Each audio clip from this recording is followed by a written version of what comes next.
HVDC circuit બ્રેકરમાં સંગ્રહિત થયેલી ઉર્જાને ડિસિપેટ કરવાની કેવી રીતે વ્યવસ્થા ગોઠવાય છે તે સમજાવો. તો HVDC પ્રકારના સર્કિટ બ્રેકર સાથે સંકળાયેલો એક ત્રીજો મહત્વનો પ્રશ્ન છે કે આર્ક રીસ્ટ્રાઇકિંગ થતો અટકાવવા વખતે તે સમયે જે ઉર્જા હોય છે એ ઉર્જા કેવી રીતે તમે વાતાવરણમાં ડિસિપેટ કરી શકો છો. તો એના માટેની એક અલગ વ્યવસ્થા HVDC બ્રેકરમાં હોય છે કે જેમાં ઇન્ડક્ટરના કારણે જે સંગ્રહિત ઉર્જા, જે કરંટ ઇન્ટરપ્શન, જ્યારે તમે આર્ક ઇન્ટરપ્શન કરતા હોય, જ્યારે બ્રેકર ઓપન છે તે દરમિયાન એની ઉર્જા જે છે એ વિસર્જિત થઈ જવી છે વાતાવરણમાં. નહીતર આ ઉર્જા જે છે કેપેસિટર તરફ ટ્રાન્સફર થશે અને એના લીધે કેપેસિટરની અક્રોસમાં ઓવર વોલ્ટેજ આવશે.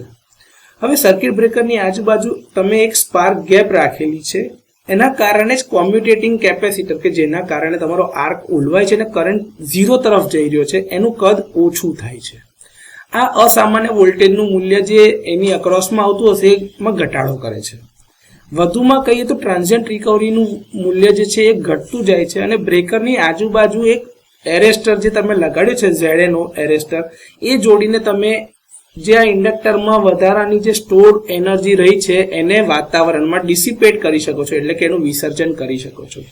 તો HVDC પ્રકારના સર્કિટ બ્રેકરમાં સંગ્રહ થયેલી ઉર્જાની ડિસિપેશન માટેની આ એક અલગ પ્રકારની વ્યવસ્થા છે અને એટલે જ HVDC બ્રેકર સાથે સંકળાયેલ ત્રીજો આ મહત્વનો મુદ્દો જે છે કે સ્ટોર થયેલી ઉર્જાને કેવી રીતે ડિસિપેટ કરીશું.